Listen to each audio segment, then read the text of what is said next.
as government customers, you certainly have a vested interest in protecting your organization against security threats and also in educating your end users to know what the best ways are to protect all of your information. So the goal that Mark and I have today is to familiarize you with application and document security and how that applies to Acrobat DC so that you can dig into this topic a little bit deeper on your own. So with that introduction aside, let's go ahead and get started. My name is Jerry Silverman. I'm a Principal Solutions Consultant here at Adobe Systems Federal, and that's my beautiful headshot on the left. I'm fortunate to be joined today by my teammate and esteemed Senior Solutions Consultant, Mark Middleton. Mark, great to have you on board today. Great to be on board. Thanks very much, Jerry. Appreciate it. And I'd like to join Jeff and Jerry in thanking everybody for taking the time out today. So here's a quick agenda of what we're going to cover today. First, we'll just briefly discuss the latest version of Adobe Acrobat called Acrobat DC, which just shipped a few months ago to level the playing field of what we're going to be showing. Then we're going to quickly examine the differences between application versus document security, and that's a pretty important distinction to make. And after that, we're going to dive into document security in depth. So for each of the major sections, passwords, certificates, and policies, we'll do a couple of explanatory slides before we dive into the demos. And then following that, we're going to talk about metadata removal and redaction. So your documents usually contain some kind of metadata or information about the content that you might not want to share, and so we're going to show you how to remove that. And then, of course, redaction is the removal of information from a document. Back in years past, we'd take a black magic marker and black out sections, but today we can securely delete that information from our electronic documents using Acrobat. And then finally, we are going to cover some mission-critical resources and take some questions, time permitting. So to start off, let's just identify the version of Acrobat we're going to be using today, Acrobat DC. And even though some of the document security features we're going to be showing might also be available in previous versions of Acrobat, I saw in the chat pod that there were a number of folks still on 11 and 10. We believe that Acrobat DC has dramatically lowered the barrier to entry for beginners in the document and in the PDF world. And it's also increased the ease of use for those of us who have been using Acrobat a long time. So what that means is that many security features are now a lot easier and more intuitive to find and to learn about and to implement across your agency than ever before. So I was going to ask Mark to give us a quick overview. Okay, thanks, Jerry. I appreciate it. So Acrobat DC provides an all-new unified experience across desktop, mobile, and web for getting work done with your most critical documents. And as Jerry mentioned, it includes an all-new reimagined desktop application and an all-new Acrobat mobile app, allowing users to easily work across desktop, mobile, and web. So with robust enterprise-class e-sign services, you can fully automate the approval and form workflows. This is Adobe Document Cloud, which connects Acrobat DC with Acrobat Mobile on smartphones and tablets, enables powerful tracking for greater visibility, and also lets you control and protect sensitive information. We've also got a strong partner ecosystem with turnkey integrations and APIs to connect Document Cloud to leading productivity and business applications, think Microsoft SharePoint, for example, so you can eliminate manual and paper-based steps. So many of our public sector customers, and that's our world for me and Jerry and Lisa, we hear the word cloud, and most customers get a little bit concerned, and we deal with that every day. And it's very important to understand that Acrobat is still desktop software, even though we call it DC, which stands for Document Cloud, essentially version 12, which is installed locally for your end users. Still installed on the hard drive for your users to utilize it, or via virtualization if you want to use Microsoft or Citrix or something like that. So your users can still work securely with PDF behind your firewall, so don't worry about that. The cloud services are totally optional, and Adobe certainly isn't mandating that you use them or pay for them. During the document security section later, we'll illustrate how you can use Acrobat DC to protect your documents regardless of their location on desktop or mobile devices inside or outside your corporate firewall, and Jerry and I will be demonstrating that. The Acrobat DC desktop application is completely updated with a fresh, highly intuitive user interface. I love it, and I've been working with Acrobat since version 3.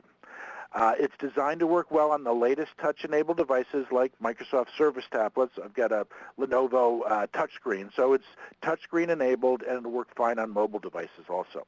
We've also added 41 new tools to Acrobat, and of course that's the Adobe magic that our customers expect. And the new Acrobat mobile app offers the same interface as our desktop Acrobat. A lot of consistency there. It's got a lot of new mobile features such as the ability to recognize pages, even edit your PDF document. So we'll discuss the important differences between application security and document security. There's differences between application security and document security, both of which are critical to the operations of your enterprise. Jerry? Thank you, Mark. So when we speak of application security, we're referring to how secure Adobe Reader or Acrobat is. Right? Everyone might recall the era, which was not really so long ago, when PDF files became vectors for hostile attacks by hackers, and it happens all the time now.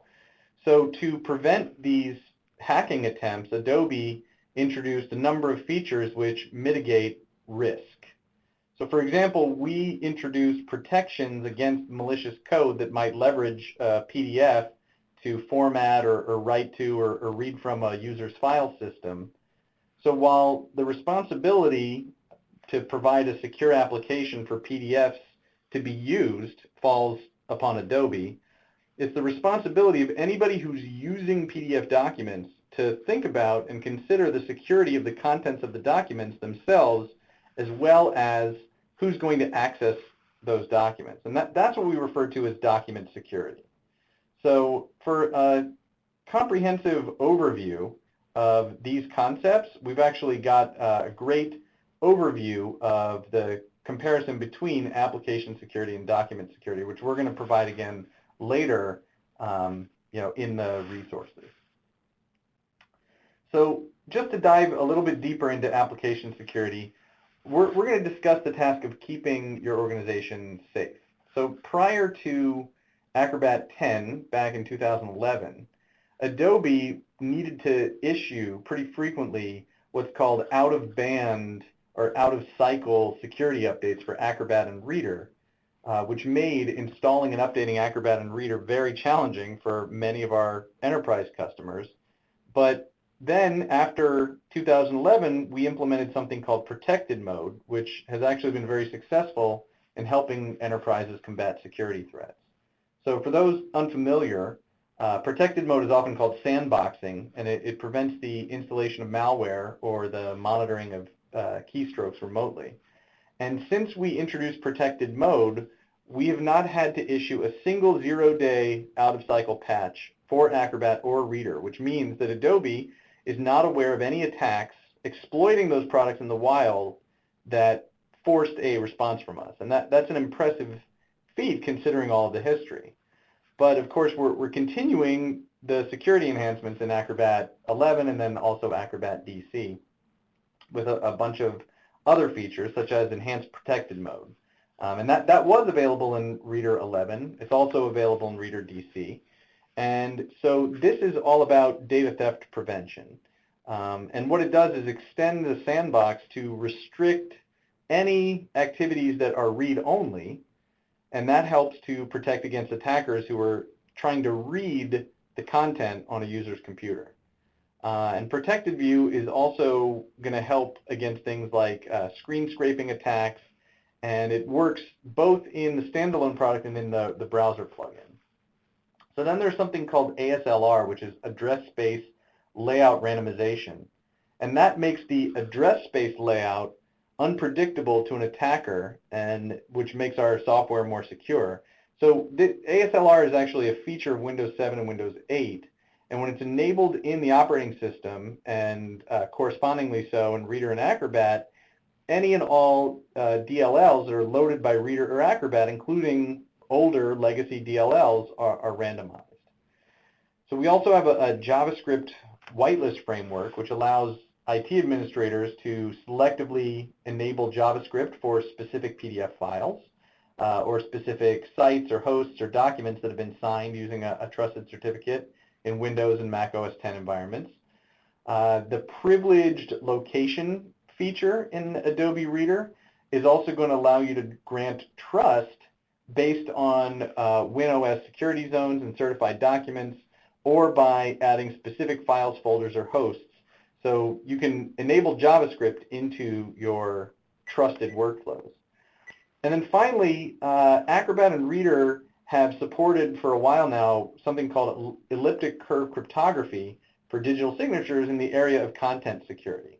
So users can now embed long-term validation information automatically when they're using certificate signatures and use those certificate signatures that apport ECC-based credentials. So again, for a better and more detailed description of the best practices for IT admins to maintain this security, you're going to have a look at this application security URL below, which we're going to provide later in the resources. Another aspect of application security, which applies to Acrobat DC and our mobile integrations with the new Document Cloud and e-sign services that Mark described earlier. Mark, as Mark was talking about, and you'll see during our demos, the Document Cloud PDF services are going to work in combination with Acrobat DC desktop, web, and mobile apps to help users stay connected and productive wherever they are.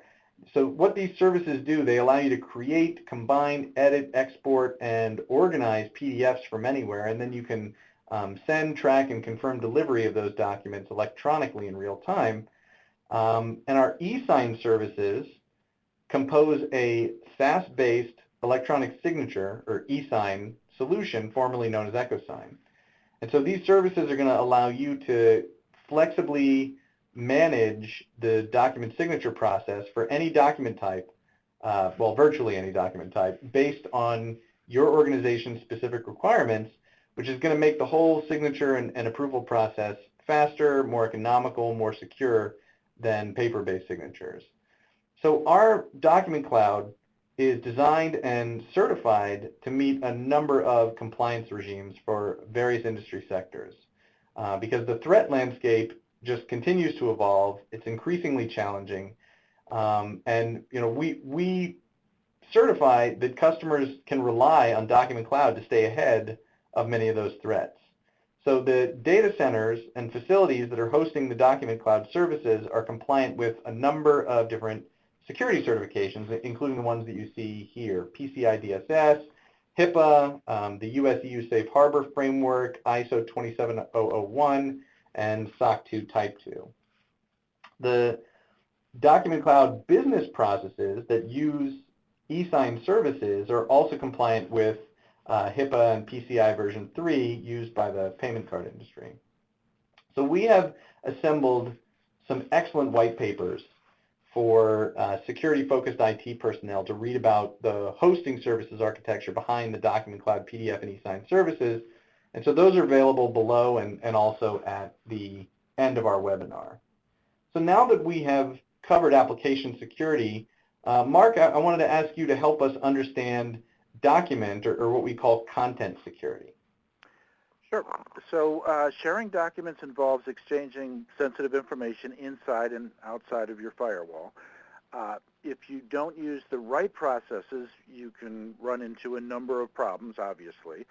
Firstly, you might lose control of your work product. Let's say you're an editor creating a research report for an employee or a constituent, or maybe you're a lawyer, working with a new client, and, sending your customer or client an unprotected Word or PDF file can certainly be risky, and your client could walk away with your product, which is the document that you'd be left trying to collect the remainder of your fee. Certainly if you're working with if you're an individual lawyer, certainly, for example. And secondly, there have been a number of instances of accidental disclosure of information, most often associated with document metadata.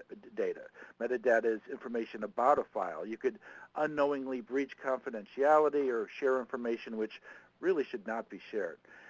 And lastly, what happens when your document gets into the hands of the wrong person? I mean, we've all seen this play out time and time again when commercial and government agencies fail to follow established security protocols, and they suffer severe, lasting consequences when documents and their contents sort of wander outside the firewall. In my day-to-day job working with customers, I know it's the same with Jerry and Lisa, we've noticed that people tend to think of security in absolute terms, but security is really about balancing risks. The goal is to keep the honest people honest and make it hard for the bad guys.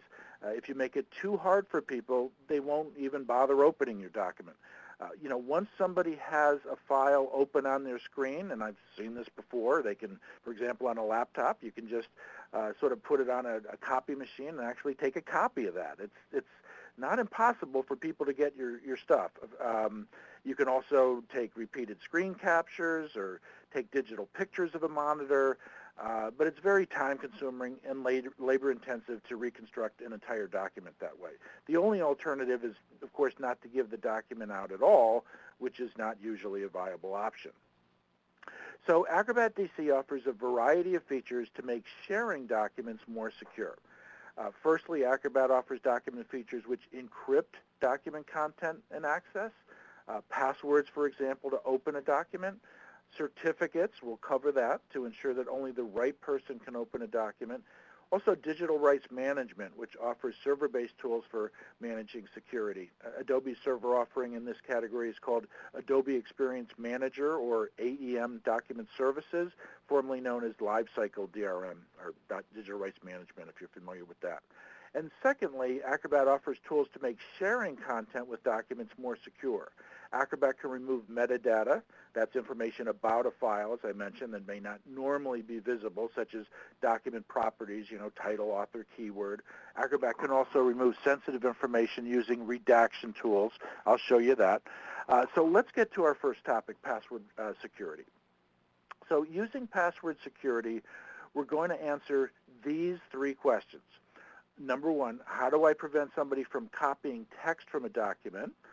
Secondly, how can I make sure only someone with the right password can open the document? And then thirdly, how do I prevent somebody from printing a document? Jerry? So throughout the presentation today, Mark and myself are going to be creating and entering passwords. And since document security is going to rely on good, strong passwords, we just wanted to take a second to talk about some best practices for creating and using passwords. So, one of the first principles would be never to use a simple name or a place as a password, because the various password cracking programs are going to use dictionaries containing millions of words, and they're going to quickly crack easy passwords like Mark Middleton or Chicago. It's also risky to use representative number sequences, right? It isn't hard to find public records detailing a birthday or an anniversary date. So using 062079 is like giving the school bully your locker combination. Good passwords. I like that. So good passwords should also be a combination of letters, numbers, other characters. It's going to be very difficult for a password thief to guess lowercase n, uppercase m, uppercase x, right, etc. However, that might be very challenging for a human to remember as well. So a compromise that we recommend is to use two totally unrelated words separated by or appended by numbers or letters. For example, play 73 maple, right? That's an interesting one. But even if you use a good password, you can put yourself at risk in the way that you communicate that password to someone else, if that's going to be the strategy. Right? So emailing or texting a password to a client is never a good idea. Right? Anyone with access to the computer or the mobile device might see it in plain text, might be able to reconstruct it in their minds or have a really good memory, or snap a photo of it. So, communicating passwords over the phone verbally in privacy is still one of the more secure ways of communicating passwords. So when it comes to writing down the password, that's also a kind of a vulnerability. There's a lot of secure password software for storage and retrieval of passwords. And Adobe internal IT in protecting our own intellectual property, we see that as a best practice rather than using pen and paper to write passwords down. So using password security, we're going to cover the following things. We're going to check the security of a PDF. We're going to remove the security if there's any applied. And then we're going to create a password-based security policy to set a password that will open the document. We're going to set a permissions password that will limit editing, copying, and printing and other document operations.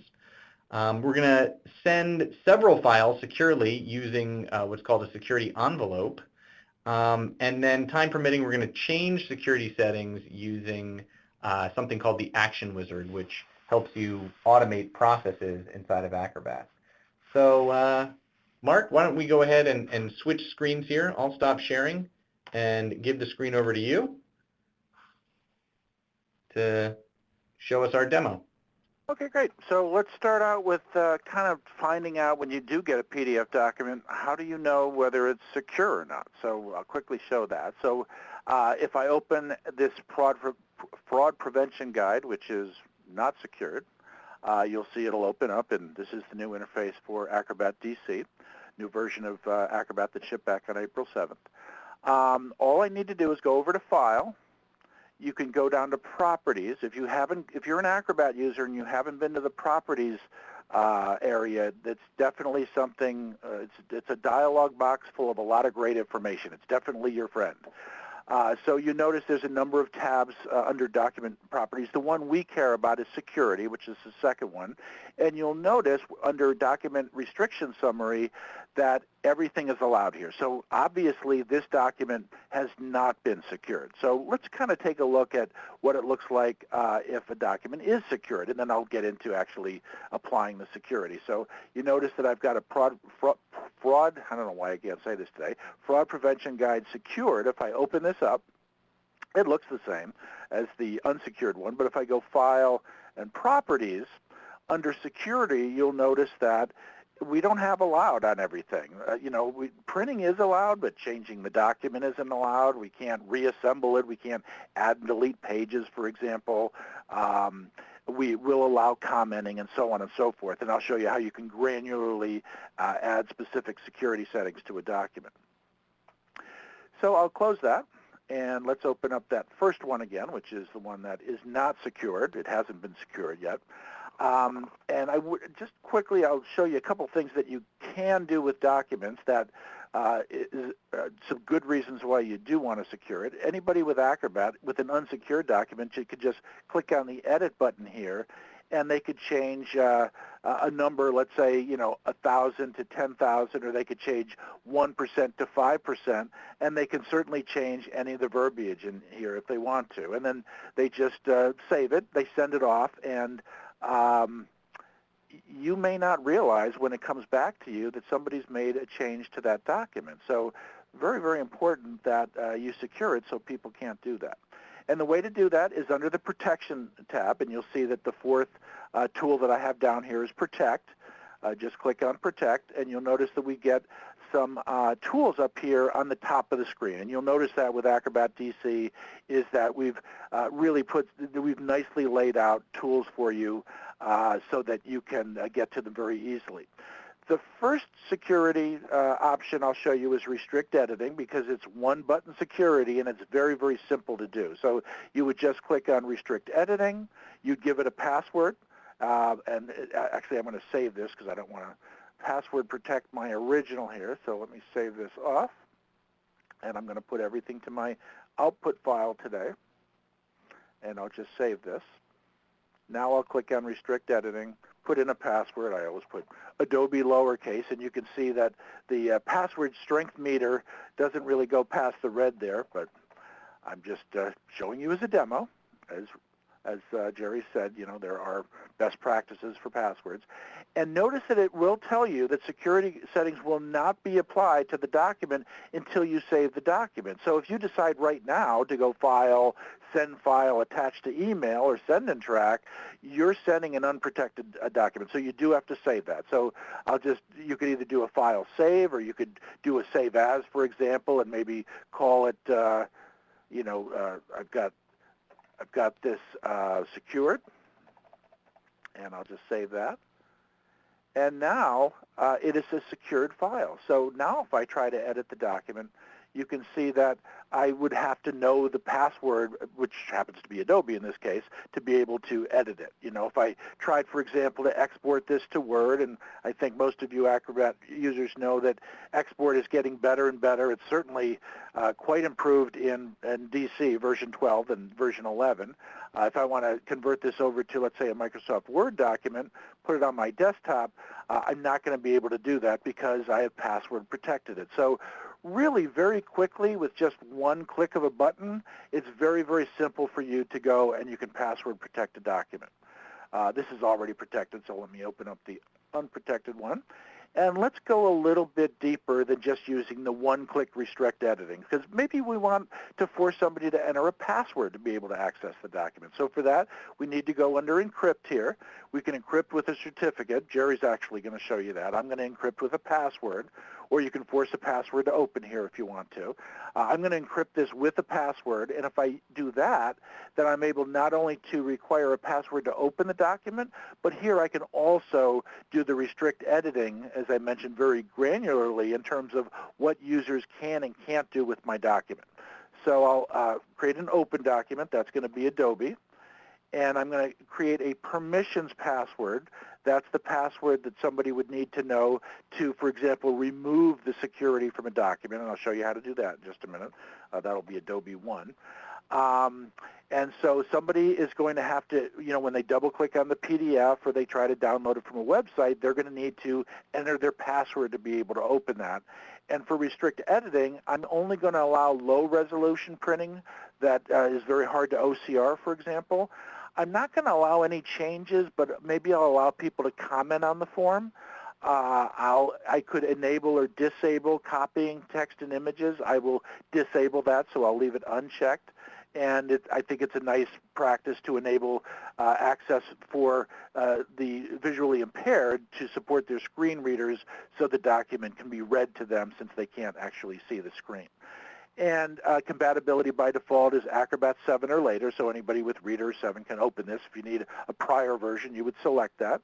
And I want to encrypt all the document contents, not just part of it. And I would click on OK. It's going to ask me to reconfirm my open password, which is Adobe. And then it's going to ask me to reconfirm my permissions password. That's the one that somebody would use to, for example, remove the security from the document. And I'll click on OK. And remember, it's not going to take effect until we save it. So I'm going to go Save As. We'll put this where we put the other one in our Output folder. And I'm just going to call this one Fraud Prevention Guide. Why I can't say that, I don't know. And I'm going to say Open Password. So they need a password to open it. And I'll just click on Save. And now if I close it and then reopen it, you can see that I'm prompted for a password. And this would happen regardless of whether people open it up in Reader or any sort of a PDF reader or Acrobat Standard or Pro or what have you, any version, they're going to need to enter that password. Now this is 256-bit encryption. It's 4 times military grade. There is no backdoor, just so you know. So if somebody loses their password, you just have to delete the document. That's pretty much your only course of action here. But since I just used Adobe, I'll just type that in there, click on OK, and now I can open up the document.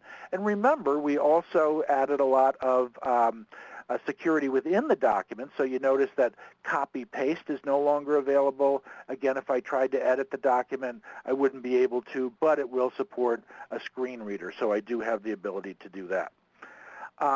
Another way to do this, just so you know, is you can secure documents from Office applications, for example. So if I open up my fraud protection guide in Word, or you could do the same thing in Excel, PowerPoint, all the Office applications under Acrobat, just make sure to go to Preferences, and then under Security, just require the password to open the document and any of the restrictions that you want to put here. Now that is sticky, so once you put that in, it will password protect every single document or secure every single document, so you need to uncheck that to stop that from happening when you're creating your Office documents, just to let you know that that's available too.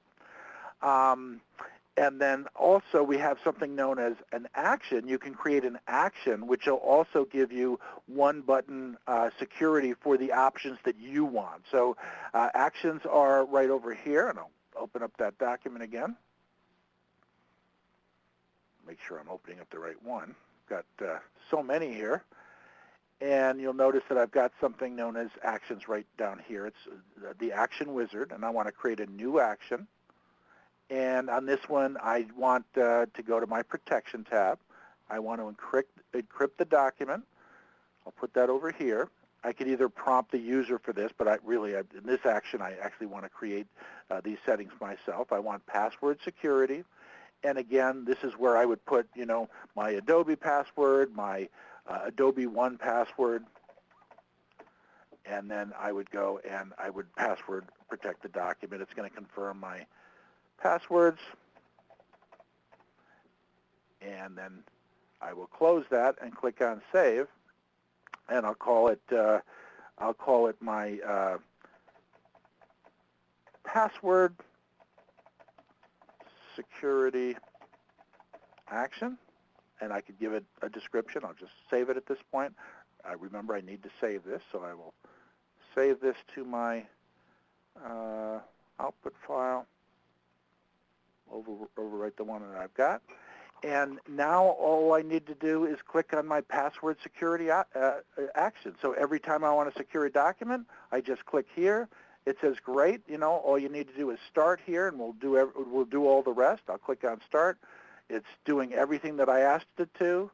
And as soon as it's completed already, great, save it again. And now when I close it and then open it back up, you can see that I've got to enter a password, and I've got this totally secured. So if I go to Properties and Security, it's completely secured. If I want to take off the password security, you notice on the top where it says Security Method Password Security, just click to No Security, put in your permissions password. In that case, it was Adobe One. Click on OK, and it says, you sure you want to remove the security? Yes, that's why I asked it to, and then you can remove all of the security from the document. Last thing I want to show you is something known as a security envelope. It's kind of cool. It allows you to take a number of files if you want to and to put it into I'm going to use an interoffice mail type of an envelope. So just go to Protect for that. You're going to need to go to More Options and click on Create Security Envelope. I'm going to add a file to send to this. Actually, I'll add a couple of files. Let me add the Fraud Prevention Guide and the Global Lease Amendment, and I'll open that up. And I will click on Next here. It asks me what template I want to use. You can check them all out. I like the interdepartmental envelope for employees, like I'm sending this to Jerry, for example. Click on Next. It says, do you want to send it now or later? I'll click Later. I'll put the policy that I want to enforce here, which is, let's see, I want to force a password to open. And I'll click on Finish. It says OK. And I can put Jerry's name here. And is that Mark, that's the attachments pane that opened up over there on the left-hand side? Exactly what that is the attachments pane. And you'll notice when I send this to you, regardless of what you open it with, whether it's Reader or Acrobat itself, it will always open with the panel open. So let me save this. I'm going to put this in my output folder, of course. We'll just call it Security Envelope. I'm going to send this over to you here.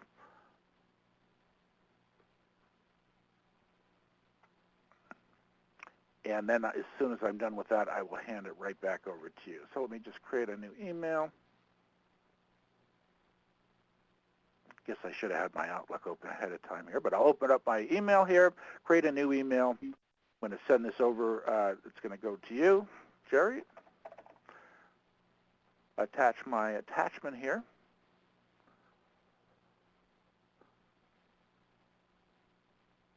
and it's my security envelope, and I'll just say open this, and I'm not going to tell you the password, but I think you know what it is here. So I'll just send this off. If you don't, it's Adobe, all lowercase. And at this point, I'm going to stop sharing, and then I'm going to hand it over to you, Jerry. Great. So give me a second to share my screen back here. Right, we're looking at the password security demo. So I'll just go back to my Outlook here. Right, there's Mark's email with the attachment. I double click it, and here in the Mac environment, I enter the password, and now I see those two. Right, pretty nice, pretty good. All right, well, thanks, Mark. Great job on the demo there. Right. And the next thing we're going to do is investigate more about document encryption, but we're going to investigate certificate encryption as opposed to password encryption.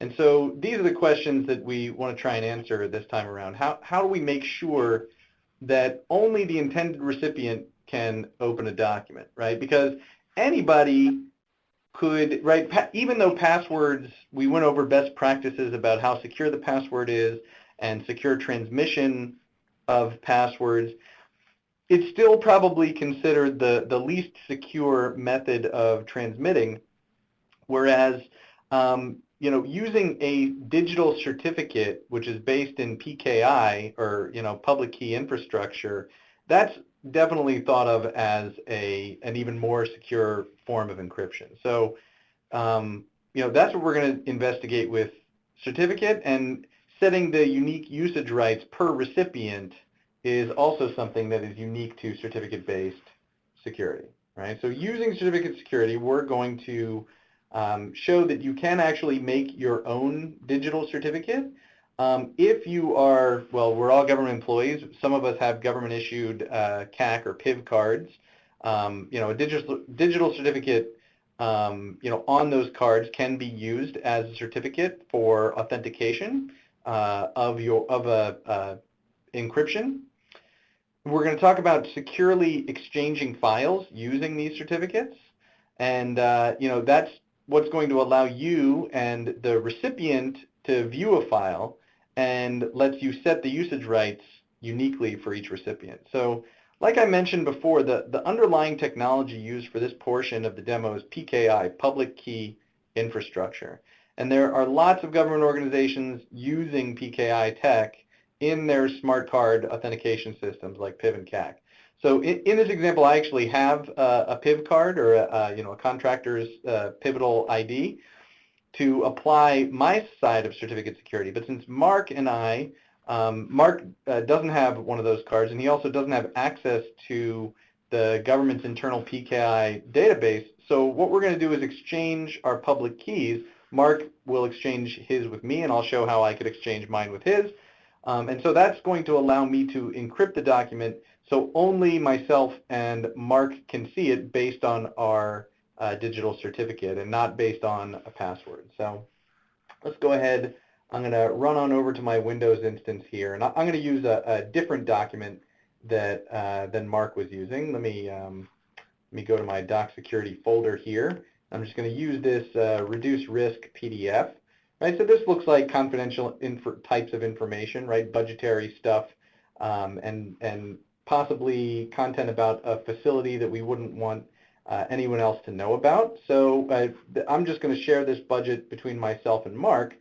So in Acrobat DC, again, I've come to the Protect button over here on the right-hand side, and I'm going to encrypt not with a password, but with a certificate, right?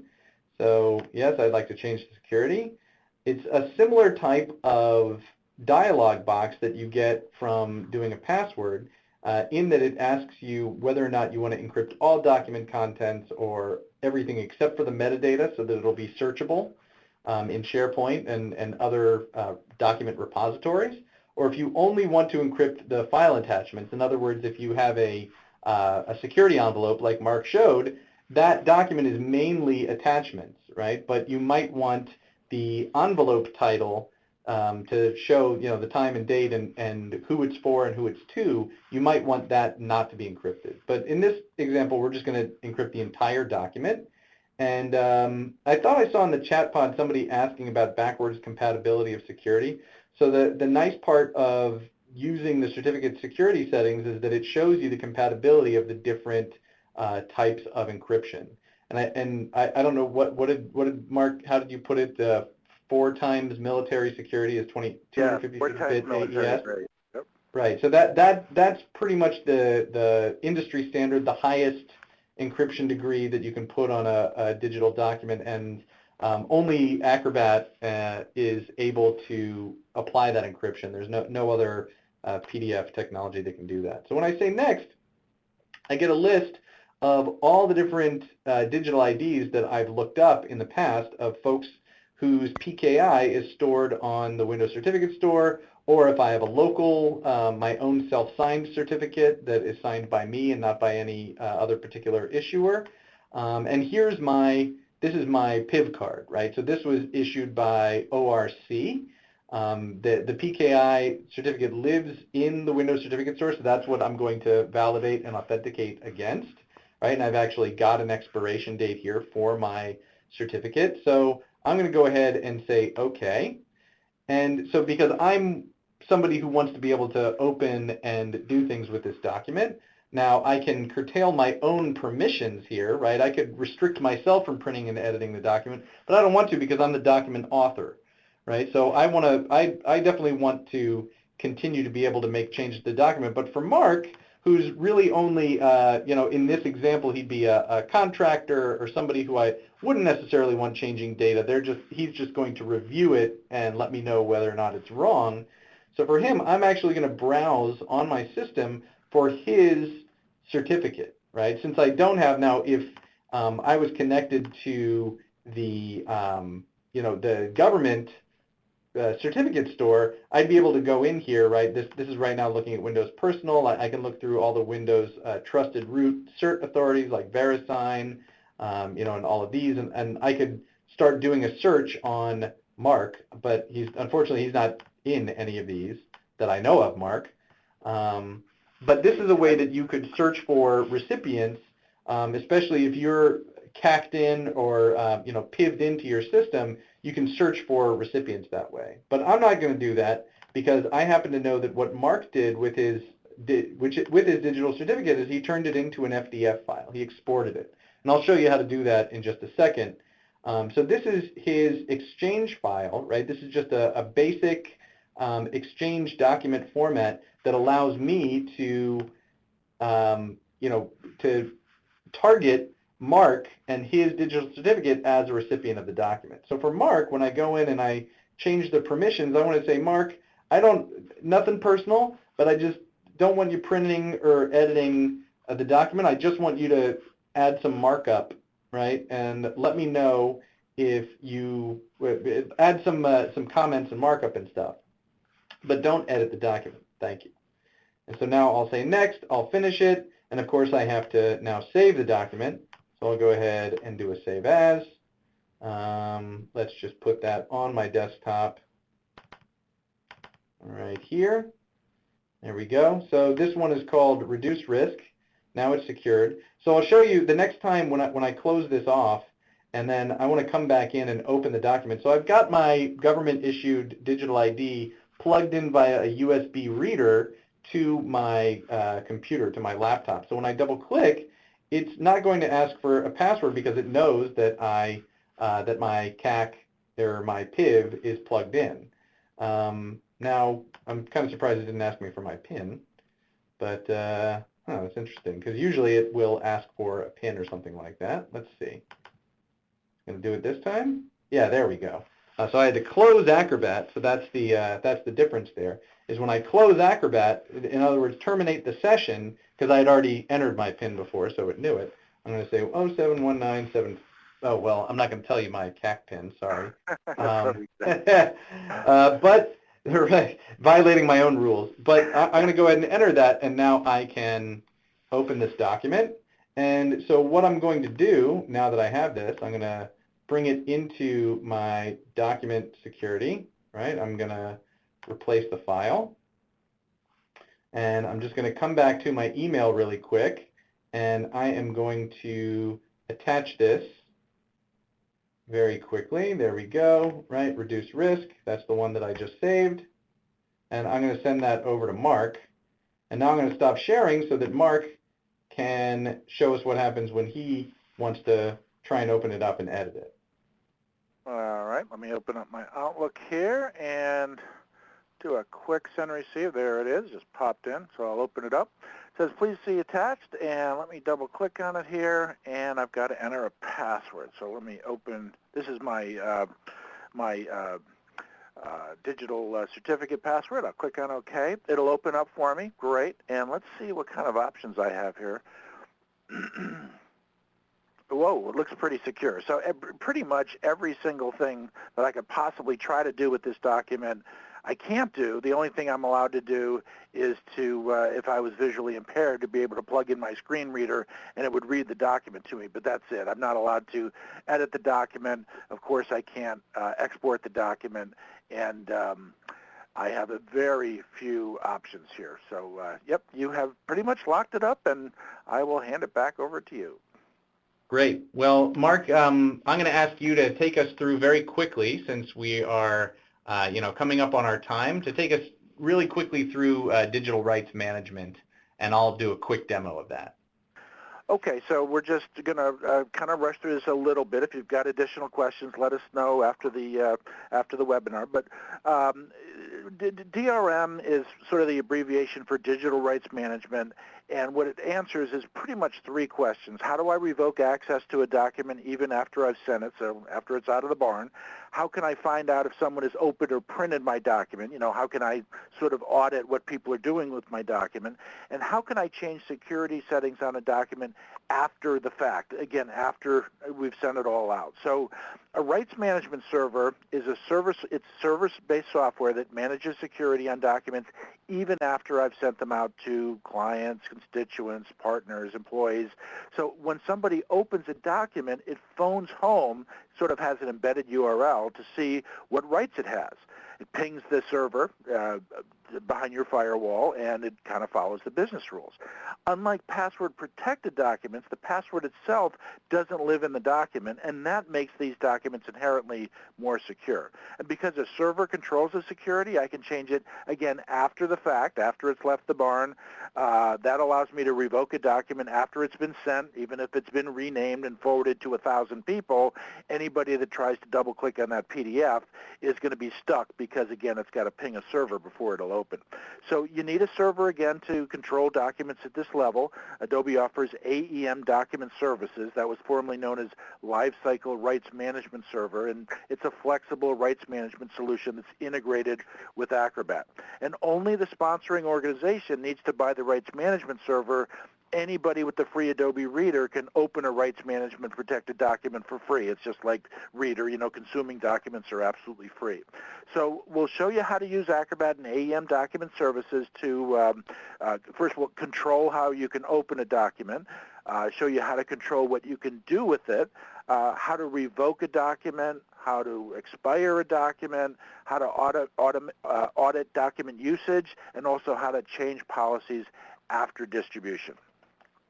All right. Thanks, Mark. So we're going to go through this at lightning speed because we also have to cover redaction.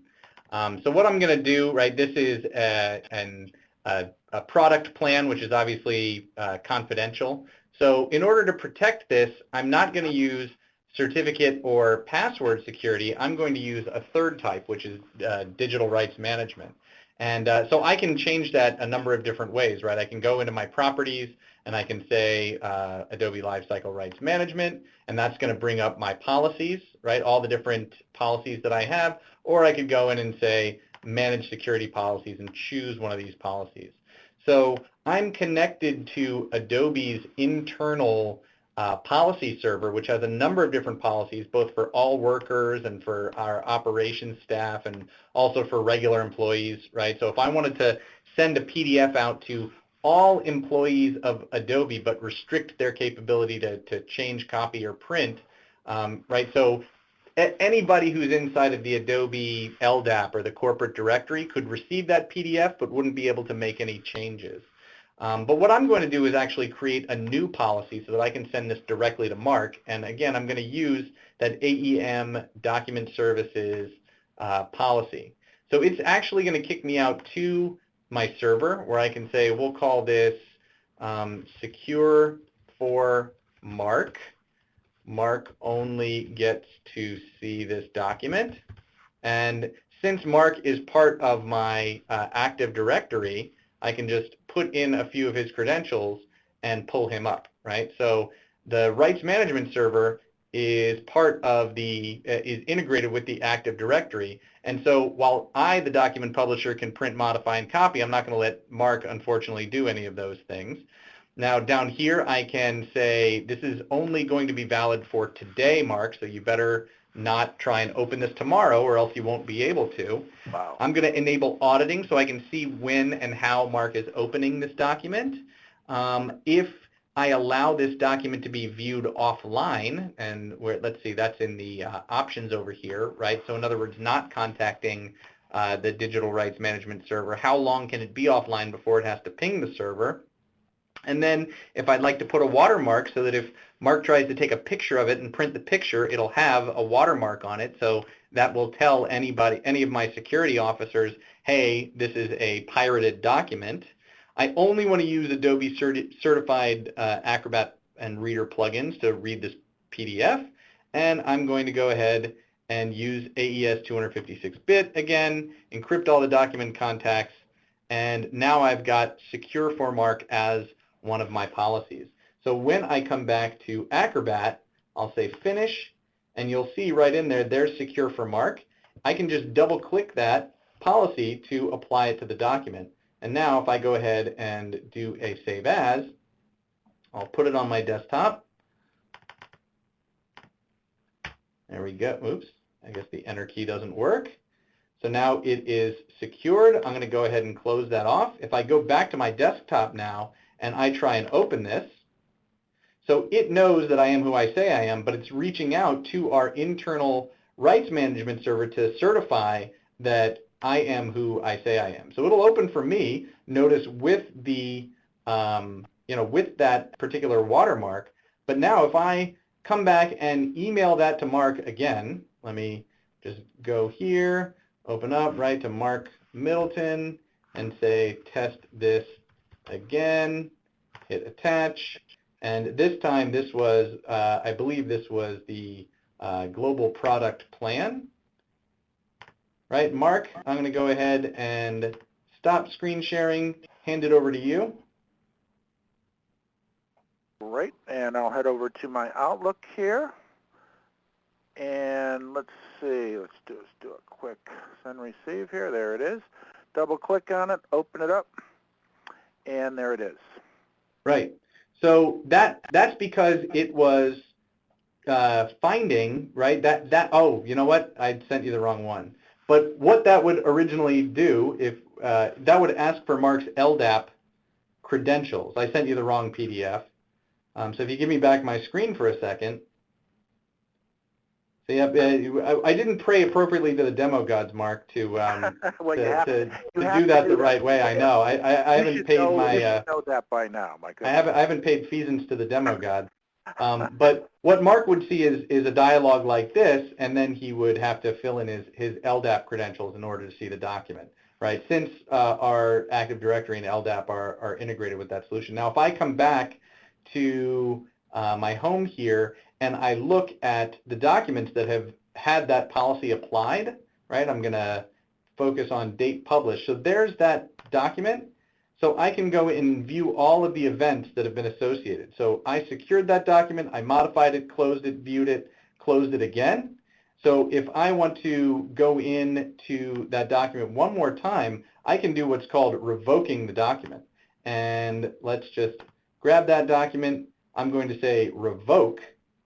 So anybody who has tried to get this document, I can say, oh, I'm sorry, document has been terminated and you are no longer able to use it. So now if I go back to Acrobat and I attempt to open that document again, watch what happens. sorry, the document you were attempting to open has been terminated and is no longer valid. But the document's right here on my desktop. Doesn't matter. How can it be terminated? Doesn't matter. The document hasn't been terminated. My rights, right? It has been terminated by the author and is no longer valid. So therefore, my rights have been managed away from that document. Well, thank you for giving me 5 minutes for my redaction and metadata removal presentation. I appreciate it. Oh, wait, I'm sorry. In my day that are extraordinarily stressful, and mine starts right now. So here we go. This is the time to ask questions. I see Lisa is answering every single one of them, so we're not going to have time at the end. Now's the time to do it. So let's talk a little bit about removing metadata and redacting documents, which is the permanent removal of information from a file. That is under the Redact tab here. So if you don't know it in Acrobat DC, you just type Redact, or if you're removing hidden information, you just type hidden, for example, and it'll bring up the tool that you need. And they're all under the Redact menu here. You notice the mark for redaction is here, apply redactions are here, remove hidden information, and sanitize the document. So let's do a couple of these things right now. So I'm going to save this over to my output file, of course. And I don't want to copy over my original one. And let's talk about sanitized documents. So if you notice under properties here, I've got an awful lot of information here that I might not want to be sharing with somebody else. It turns out in this document, unbeknownst to me, that I've actually got text under this Social Security card image, and there might be white text on a white background, same thing with black text on a black background, or text under 6 points, which might look like dust, for example, and I might want to get rid of that. So to do that in a scorched earth policy, which is what I call it, is sanitized document, and to do that, it's automatically going to remove all metadata, embedded content, and you can read all of this. So if you want to make sure that there's nothing hidden when you send out a document, that you're not sharing something that you didn't really mean to, this is definitely the way to go. If you want to be a little bit more granular about it, I would recommend remove hidden information because it gives you some more choices. You see the engine is running over there on the left-hand side. It also lets me preview what it is that I'm removing. So if I want to show a preview of my metadata, it actually shows me what it is that I'd be removing here. Under advanced, it'll show me all of this information that it'll be removing. Under hidden text, for example, it'll show me the actual hidden text. So you can see that I've got hidden text under a couple of images here. I've got some deleted or cropped content, and I've got some other things. So here I can make a decision, yeah, I definitely want to remove the metadata, but I'm going to uncheck, well, let me check the hidden text, but I'm going to uncheck these two. And so you can sort of decide what it is that you want to remove and what you don't. And when you're done, just click on remove.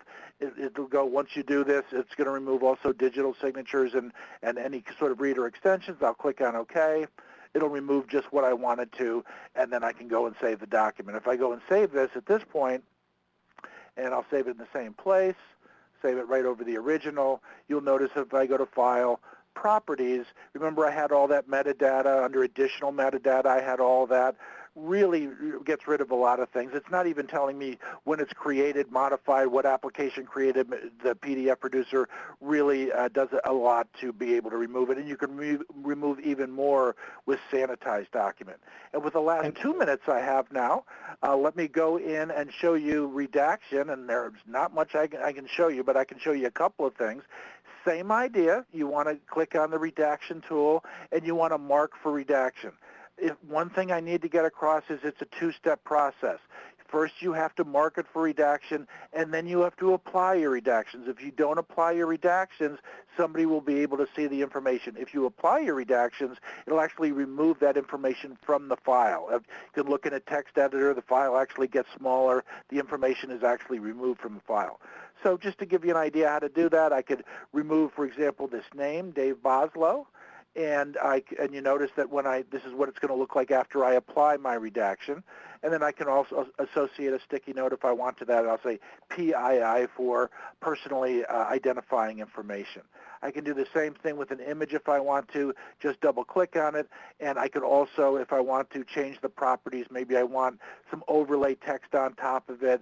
I want to repeat the overlay text, and I want it to be Social Security card.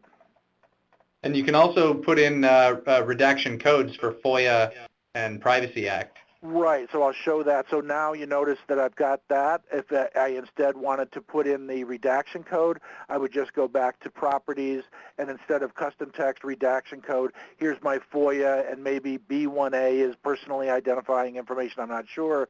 Click on OK, and that's actually, if I show that, redaction code, I want to use overlay text, redaction code, click on that one, and add that. And now when I click on OK, you can see the redaction code applies. Don't have time to show a lot more with redaction, but you can actually search and replace if you want to. You can look for things like Social Security numbers, phone numbers, email addresses, and you can redact also from a list of different things, and we've really automated that process. We've got some great videos on how to do this on Adobe TV. Just make sure to go to tv.adobe.com, type in redaction, and you'll get a nice 5-minute video that of a lot of things that I didn't get a chance to cover. So with that, I'll hand it back over to Jerry and Jeff. Great, thanks. If you could just give me the screen share, and I'll just bring up our resources. Now, Jeff, maybe you want to go ahead and move us to the conclusion, because I want to let you guys know that over on the left-hand side, where it says Resources, those are hyperlinks to many of the links that we showed today. If you roll it down to see where the third one down, where it says Today's Presentation Download, so that's a link to get our slides from today. So if you found that information useful, go ahead and click that, and then click Browse To, or you can even copy the URL. There's also, we have a number of different great white papers, an Adobe Government overview, the Adobe Government blog that Mark and I both and Lisa contribute to, a white paper about the top 5 reasons to use Adobe Acrobat DC, and a security white paper down at the lower left-hand side, which I think will be extremely useful vis-a-vis some of the things we discussed today. Just a heads up as you're exiting the room, thanks for staying a few minutes after the hour. Next week, same time, same day of the week, Thursday, July 16th, join us again to do some Acrobat DC tips and tricks on a very salient topic for government, which is 508 compliance accessibility. And again, we thank you so much for joining us today. All of this content will be distributed to those who have registered for this webinar via email. We again want to say thank you. I'd like to thank Lisa and Mark and Jeff, everybody who has joined to assist today. We really appreciate your attention and your business. And if you have some feedback for us, please feel free to leave it in the chat pods. Otherwise, I'm going to pass it over to Jeff to close us out.